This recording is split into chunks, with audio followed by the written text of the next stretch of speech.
بسم اللہ الرحمن الرحیم۔ ابھی جیسے کہ کل بھی ہم نے ذکر کیا کہ ہارون الرشید کی جو خلافت ہے اس میں یا بنو عباس کی جو حکومت ہے اس میں ایک خاندان ہے جس کا بہت بڑا ہاتھ ہے، ہیلپ ہے بنو عباس کو، جس کو برامکا کہتے ہیں، برامکا۔ آہستہ آہستہ یہ لوگ اپنے آپ کو مضبوط کر رہے تھے، اندر ہی اندر چالے چل رہے تھے۔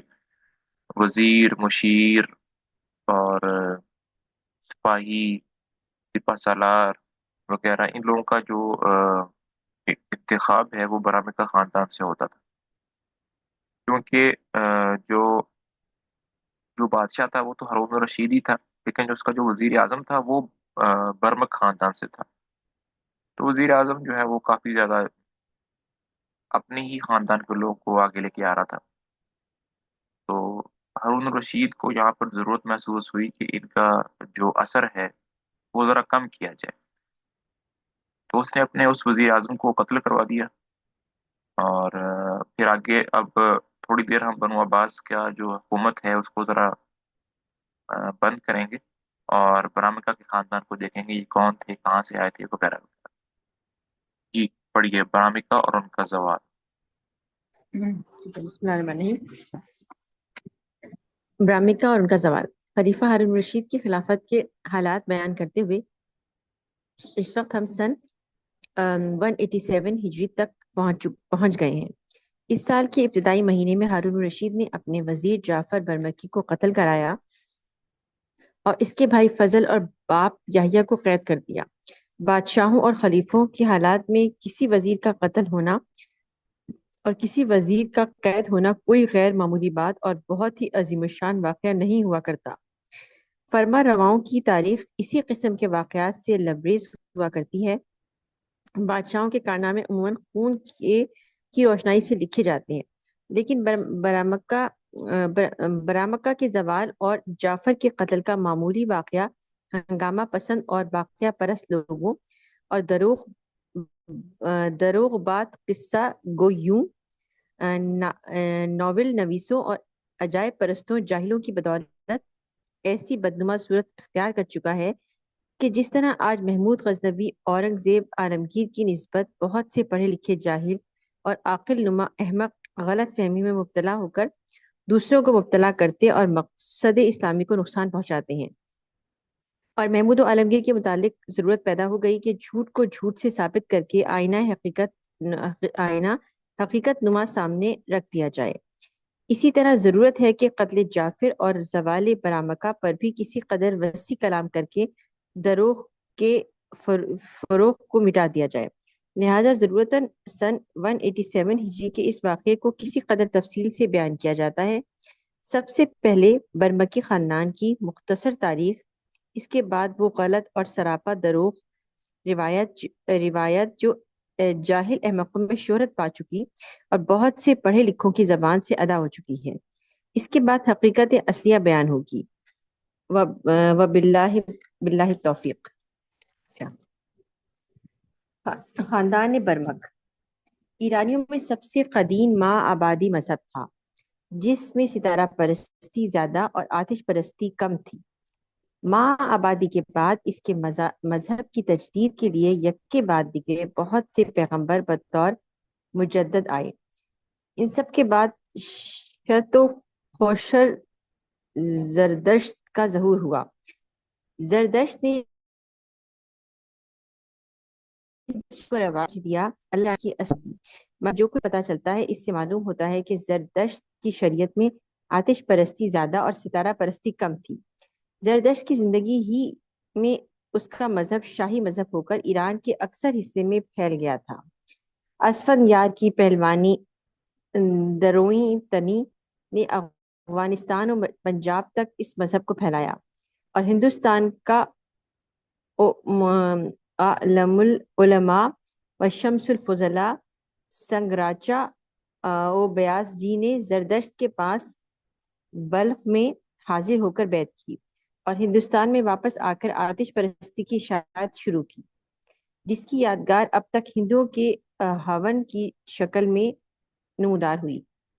زردشت اور اس کے مرید با اخلاص تارک السلطنت بادشاہ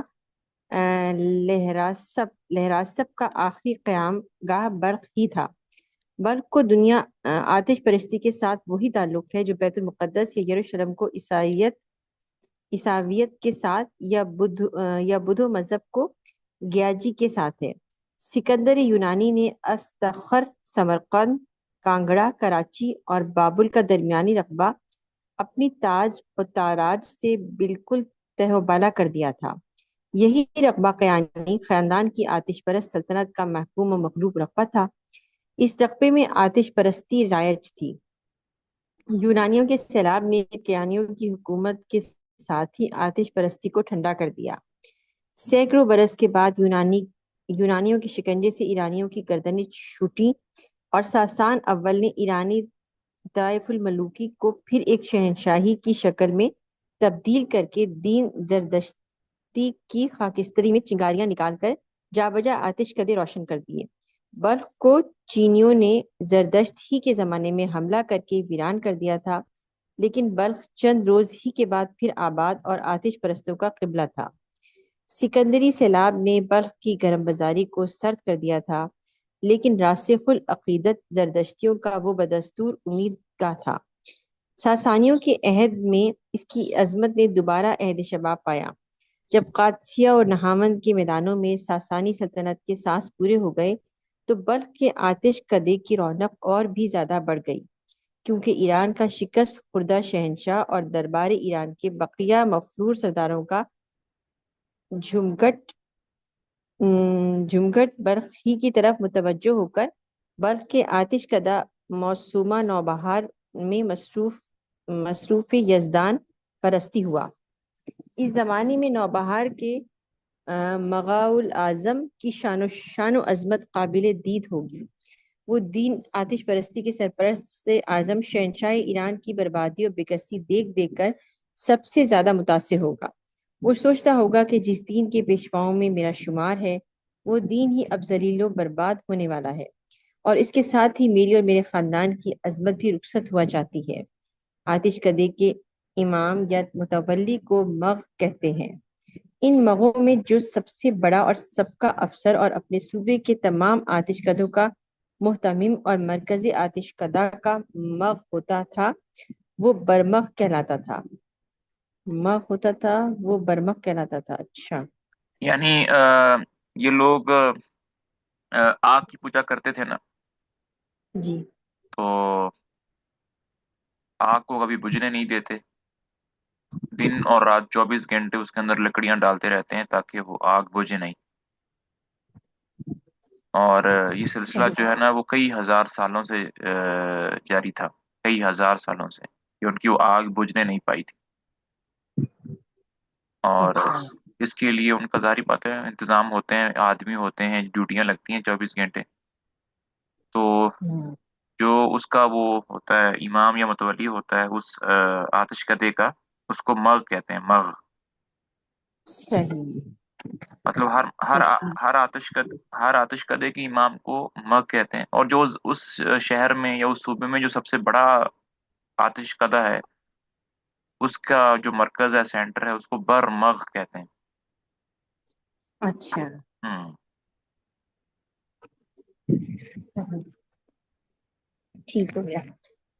ٹھیک ہے، مرکزی آتش کدے کا مغ ہوتا تھا وہ، اچھا، مرکزی آتش کدے کا مغ ہوتا تھا وہ برمغ کہلاتا تھا۔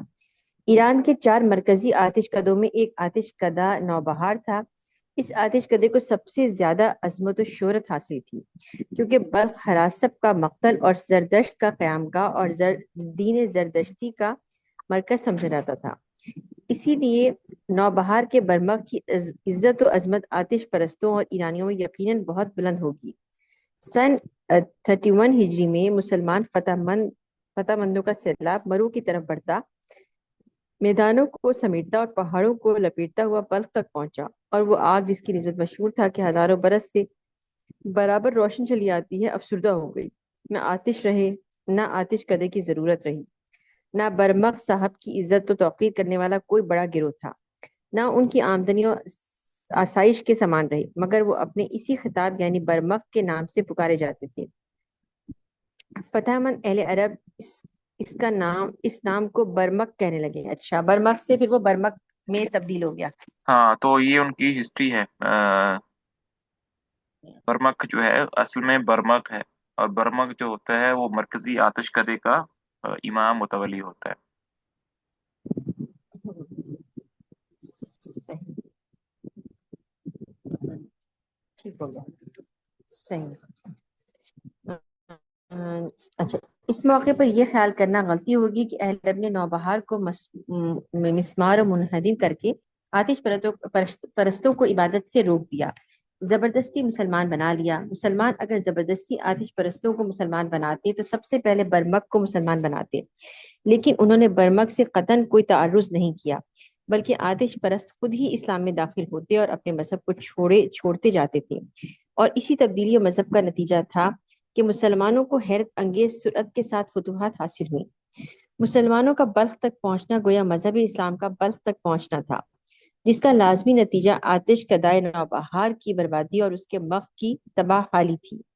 برمک چونکہ مذہبی پیشوا تھا، اسی لیے اس نے مذہب اسلام قبول نہ کیا، کیونکہ اسلام کے اس ملک میں آنے سے اس کو ہر قسم کا نقصان پہنچا تھا، اور وہ مسلمانوں کو طیش و غضب کی نگاہ سے دیکھتا تھا۔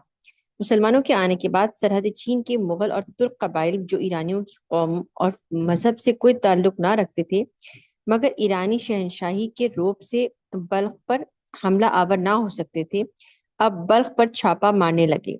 نتیجہ یہ ہوا کہ یہی مغل سردار مسلمانوں کو جزیہ دینے کا اقرار کر کے بلخ پر حکمرانی کرنے لگے، اور بعد میں قوت پا کر مسلمانوں کے لیے موجب مشکلات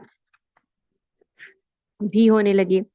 ان مغلوں نے بلخ میں آتش پرستی کے تمام سامان کو مٹایا اور خاندان برمک کو ذلیل کر کے ادنا طبقے میں پہنچا دیا۔ عربوں نے پہلی مرتبہ اس طرف آ کر زیادہ دنوں قیام نہیں کیا، اور اندرونی جھگڑوں نے ان کو سرحدوں کی طرف متوجہ ہی نہیں ہونے دیا، اور بلخ ملکوں کا تختہ مشق بنا رہا۔ وہ برمک جو نوبہار کا مغ اور مجوسی کی سلطنت کا زمانہ دیکھے ہوئے تھا، فوت ہو گیا۔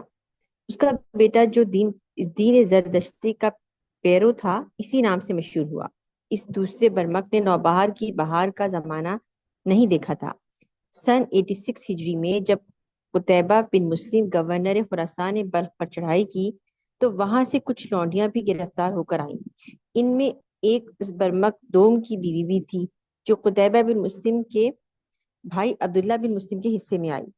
چند روز کے بعد جب اہل بلخ سے صلح ہوئی تو یہ تمام لونڈیاں اور قیدی واپس گئے، چنانچہ عبداللہ بن مسلم کو بھی یہ عورت واپس کرنی پڑی۔ اس عورت نے رخصت ہوتے وقت عبداللہ سے کہا کہ میں تجھ سے حاملہ ہو گئی ہوں۔ برمک کے یہاں پہنچ کر اس عورت کے پیٹ سے لڑکا پیدا ہوا۔ یہی لڑکا جعفر برمکی کا دادا تھا، جس کا نام خالد تھا۔ ممکن ہے کہ یہ روایت بھی اسی قسم کی فرضی کہانی ہو جیسی کہ عجائب پسند اور عجائب پرست لوگ تصنیف کر لیا کرتے ہیں۔ بہرحال برمک دوم کے یہاں سن 86 ہجری یا سن 87 ہجری میں خالد پیدا ہوا۔ سن 164 124 یا 164 ہے نا سر؟ یہ 164 ہے۔ ٹھیک ہے، ہمیشہ غلط ہو جاتا ہے۔ اچھا، 164 ہجری میں امام ابراہیم عباسی نے ابو مسلم خراسانی کو خراسان کے داتا کا دعات، افسر و ہاں، دعات۔ دعات کیا ہو گیا؟ صحیح، دعات کا افسر و محتمم بنا کر بھیجا۔ ابو مسلم نے خاندان نے خالد بن برمک کو جبکہ اس کی عمر 40 کے قریب تھی اپنی جماعت میں شامل کیا۔ ابو مسلم کو خالد بن برمک کے ساتھ بہت محبت تھی، اور اس کی خصوصی توجہ خالد کی تربیت اور افزائش مرتبت میں صرف ہوتی تھی۔ ابو مسلم نے جب خراسان سے ایک شخص کو بھیج کر ابو سلمہ خلال معروف باوزیر آل محمد کو قتل کرایا تو صفح کو لکھا کہ آپ اب خالد بن برمک کو اپنا وزیر بنا لیں۔ چنانچہ عبداللہ صفح پہلے عباسی خلیفہ نے خالد بن برمک کو اپنا وزیر بنا لیا، اور صفح کی وفات تک خالد بن برمک وزیر رہا۔ صفح کے بعد منصور عباسی تخت نشین ہوا، اور اس نے بھی خالد کو وزارات پر قائم رکھا۔ منصور نے اپنی خلافت کے پہلے سال ہی ابو مسلم کو جو خالد کا مربی ہم خیال اور محسن تھا، قتل کرا دیا۔ خالد نے ابو مسلم کے قتل ہونے پر اپنے کسی عمل سے اپنی دلی ناراضگی اور ملال کا اظہار نہ ہونے دیا، مگر منصور نے پھر بھی احتیاطاً قتل ابو مسلم سے 4-5 مہینے کے بعد خالد کو کسی بغاوت کے فروغ کرنے کے بہانے سے روانہ کر کے ابو ایوب کو اپنا وزیر بنا لیا۔ چنانچہ خالد سے کوئی علامت سرکشی اور بے وفائی کی ظاہر نہیں ہوئی تھی، اس لیے خلیفہ منصور نے ایک کارگزار اور قابل شخص سے کام لینے اور فائدہ اٹھانے میں کمی نہیں کی۔ خالد کے آئندہ طرز عمل نے منصور کو مطمئن کر دیا، چنانچہ وہ ابو مسلم جیسے سازشی باہمت اولوالعزم شخص کا شاگرد، رشید اور سیاسی معاملات میں خوب تجربہ کار تھا۔ ایرانی عصبیت بھی اس کے دل میں موجود تھی۔ ابو مسلم کا انجام بھی وہ اپنی آنکھوں سے دیکھ چکا تھا اور اس کا دل خون کے آنسو رو رہا تھا، لہٰذا وہ ابو مسلم سے بھی زیادہ گہرا بن گیا اور منصور جیسے چوکس رہنے والے ادا شناس خلیفہ سے بھی اپنے اصلی رنگ کو چھپانے میں کامیاب ہو گیا۔ موصل کی ولایت کا والی اور منصور کے بیٹے مہندی کا اتالیق رہا اور اپنے وقار و مرتبے کو آخری عمر تک قائم رکھا۔ وہ اس کے اور اس کے خاندان کے لیے بے حد مفید اور ضروری تھا۔ کچھ بعید نہیں کہ اس نے خود اس بات کی کوشش کی ہو کہ مہندی کی اتالیقی اسی کو مل جائے۔ مہندی کی تخت نشینی اور منصور کی وفات کے بعد بھی خالد زندہ تھا، اب اس کی عزت و مرتبے میں اور بھی اضافہ ہو گیا۔ مہندی کی عہد خلافت یعنی سن 163 ہجری میں تقریباً 77 سال کی عمر میں خالد کا انتقال ہوا۔ اس کی آخری آدھی عمر سلطنتوں کے بننے بگڑنے کا تماشا دیکھنے میں صرف ہوئی تھی، اور وہ خود سلطنتوں کو برباد کرنے اور نئی سلطنت قائم کرنے کے کام میں شریک غالب کی حیثیت سے کام کر چکا تھا۔ خالد کی وفات کے وقت اس کے بیٹے یحییٰ کی عمر 45 یا 50 سال کی تھی، اور اس نے بھی ہوش سنبھالتے ہی یہ تمام تماشے اور ہنگامے دیکھے تھے۔ وہ اپنے باپ سے اس کے تمام عزائم، تمام خیالات، تمام خواہشات، تمام احتیاطیں ورثہ میں پا چکا تھا۔ وہ اپنے باپ دادا کی بربادی اور اپنے خاندانی احترام، ایرانی شہنشاہی کے افسانے نہایت عقیدت و حسرت کے ساتھ سن چکا تھا۔ وہ اپنے آپ کو ایرانی قوم کا نمائندہ اور پیشوا سمجھتا اور اس بات کو بخوبی جانتا تھا کہ ایک ذرا سی لغزش پا اس رسوخ کو جو خلافت اسلامیہ میں حاصل ہے ضائع کر کے تحت الشرع میں پہنچا سکتی ہے۔ دوسری طرف اس کو اور اس کے باپ کو خاندان خلافت کے اندرونی اور خاندانی معاملات میں بھی دخل تھا۔ صحبت مدام اور اس کے قلب کو رعب سلطنت کے بوجھ سے چور چور اور مرعوب ہونے سے بھی بچا لیا تھا۔ خالد بن برمک نے سب سے بڑا کام اور نہایت گہری تدبیر یہ کی تھی کہ سن 161 ہجری میں مہندی کو مشورہ دیا کہ شہزادہ ہارون الرشید کا اتالیق یحییٰ کو بنا دیا جائے۔ مہندی چونکہ خالد کی اتالیقی میں رہ چکا تھا، لہذا اس نے اپنے بیٹے کو خالد کے بیٹے کی اتالیقی میں سپرد کرنا بالکل بے ساختہ چیز سمجھا۔ اس سے بھی پہلے جبکہ ہارون الرشید بمقام رئی خیزران کے پیٹ سے پیدا ہوا تھا، تو خالد مہندی کے ساتھ رئی میں موجود تھا۔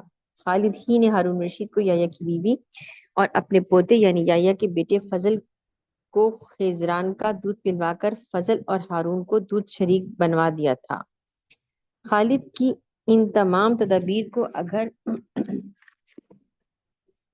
بنظر غور دیکھا جائے تو اس نے نہایت ہی خوبی کے ساتھ اپنے خاندان کی پوری حفاظت کر لی تھی، کیونکہ وہ ایک نہایت عظیم الشان کام انجام دینا یعنی ابو مسلم کا بدلہ لینے کے لیے ایرانیوں میں حکومت و سلطنت کو واپس لانا چاہتا تھا۔ یحییٰ بن خالد نے ہارون کی تعلیم و تربیت کی تھی۔ اس نے ہارون پر یہاں تک اپنا اثر قائم کر لیا تھا کہ ہارون تخت خلافت پر متمکن ہونے کے بعد بھی یحییٰ کو پدر بزرگوار ہی کہہ کر مخاطب کرتا تھا اور اس کے سامنے بے تکلفانہ گفتگو کرتا ہوا شرماتا تھا۔ خلیفہ ہادی کا یہاں تک پڑھیں گے بس، چلو باقی کل پڑھیں گے۔ چلیں، ٹھیک ہے۔ السلام علیکم ورحمۃ اللہ وبرکاتہ۔